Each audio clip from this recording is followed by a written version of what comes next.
All right, so now I've routed everything. I've put everything, all the tracks in place on the drums, the instruments, etc. I haven't moved the vocals, and I'll show you why in a second. And I'll also show you a couple little tips to help you organize your session a little bit more, okay? Right now, this is what the session looks like. You can see the colors right away, the reds being the instruments, the blues being the effects, Mountain Dew green being the vocals in their unedited stage, and that's kind of why they're these Mountain Dew green right now, just the way that I like it. I have these vocal chains, like where my vocals would go in the template, in hot pink, and once the vocals are edited, I'll start to, they're edited, they're tuned, everything's good with them, they're timed out, then I'll pop them into my mix template. But until then, I want to know what's not edited and what is edited and tuned and all that. Okay, so that's how I do that and differentiate it, is I'll keep them in one color, I'll tune them, edit them, whatever, and then I'll pop them up into the mix template of the hot pink. See how that's green? And that kind of screws me up because all the drums should be this like brown color. The best way to do this is you can double click on this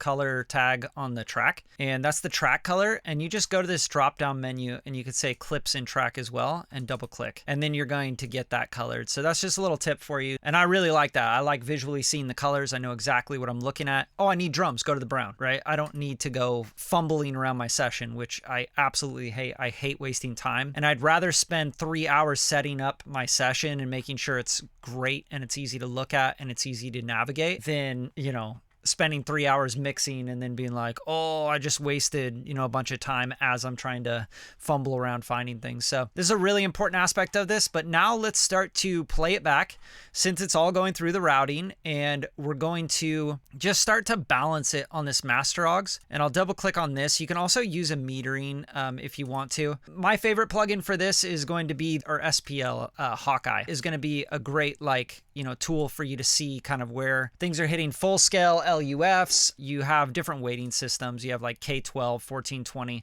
If that sounds like absolutely like German to you, don't even worry about it. That's not the point. The point is to be able to see the metering here and see where we're hitting. Give ourselves some headroom over here. I want to be hitting probably around like -10 or so, somewhere around there. You're going to, of course, have peaks. You're going to have peaks that are going to jump up, but let's get things hovering around -10, all right? And usually when I'm trying to do this, of course, I'll go to a louder part, like when the drums come in, right? So the drums come in right in here. I'll just kind of loop a section, and we'll just start to get levels using this meter. Bring things up and down. Woo! Rolls Royce outside, so you know that's me. I'm chilling with your bitch, bumping Jodeci. They said he didn't live, so you know that's me. Woo! Rolls Royce outside, so you know that's me. I'm chilling with your bitch, bumping Jodeci. They said he didn't live, so you know that's me. Woo! Rolls Royce outside, so you know that's me. I'm chilling with your bitch, bumping Jodeci. They said he didn't live, so you know that's me. Woo! Rolls Royce outside, so you know that's me. I'm chilling with your bitch, bumping Jodeci. Oh. Rolls Royce outside, so you know that's me. I'm chilling with your bitch, bumping Jodeci. They said he didn't live, so you know that's me. Yep, you know that's me. You know that's me. I'm chilling with your bitch, bumping Jodeci. They said he didn't live, so you know. That's looking great. We're hitting actually right below -10, probably -12, 13 even, with some peaks kind of jumping up, all right? So that's great. Listening to his balance, I noticed that it's very vocal forward and centric with the drums and vocals, basically, right? Everything else is secondary. Doesn't sound like, he's really wanting, this mix where that horn's really loud or anything like that.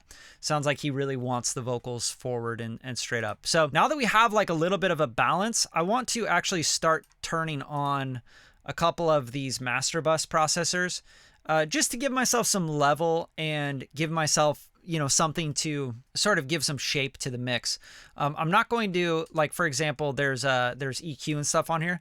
All I'm going to turn on is some compression, just some light compression. Try to bring this up a few dB so I can really hear what I'm doing. And then we're going to get into the next module where we're going to really start to get into these vocals, because the vocals obviously need a ton of work on the editing side. And I'm going to show you exactly what I do for my vocal edits. So that's going to be really exciting because I think a lot of people are skipping that part. altogether. As you can hear, like he probably sang through autotune, which, you know, a lot of people do. But now we got to go in and we got to really fix that and make it sound really natural and great. The first thing I'm going to do is I'm just going to turn on some compression and let's see what that did. She ain't stopping, shorty want the whole thing. I told her little mama I fuck up your whole dreams. I know you heard about me, but yeah, that's the old me. Yep, my old team. Yep, my old team.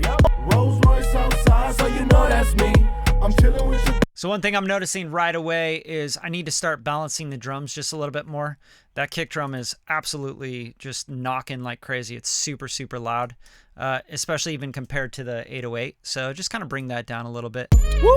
Rolls Royce outside, so you know that's me. I'm chilling with your bitch, bumping Jodeci. They said he didn't live, so you know that's me. Yep, you know that's me. Yep, you know that's me. Rolls Royce afuera, estoy aquí. Esa shorty tuya dice que está pa' mí. Con la chimba a mi lado, you know that's me. You know that's me. You know that's me. Fuck a hater, bitch, I keep it on me. She said she bout this life, well, a bitch, we gon' see. Lil' mama got that wet, shorty got that high C. Yep, we gon' see. Yep, we gon' see. Yep, she ain't stopping, shorty want the whole thing. I told her little mama I fuck up your whole dreams. Okay, so that's plenty of balancing for me to be able to start getting into the vocal edits. One thing that I want to note, we're going to go to the next module and really talk about vocals and editing, and that's what these next probably few modules are going to be dedicated to, is what do you do? Like, where do you start? What do you do with the vocals? How do you tune them? How do you get them locked in on time? How do you, you know, make sure everything's really tight for the vocals? One little tip for you is to make sure that you're really zoomed in on these waveforms, because you can see all the information that you're going to get once you start to zoom way in, right? Like, look at this. Look at this part right here. There's nothing going on this. Let me just solo this for you. That's straight up just headphone bleed.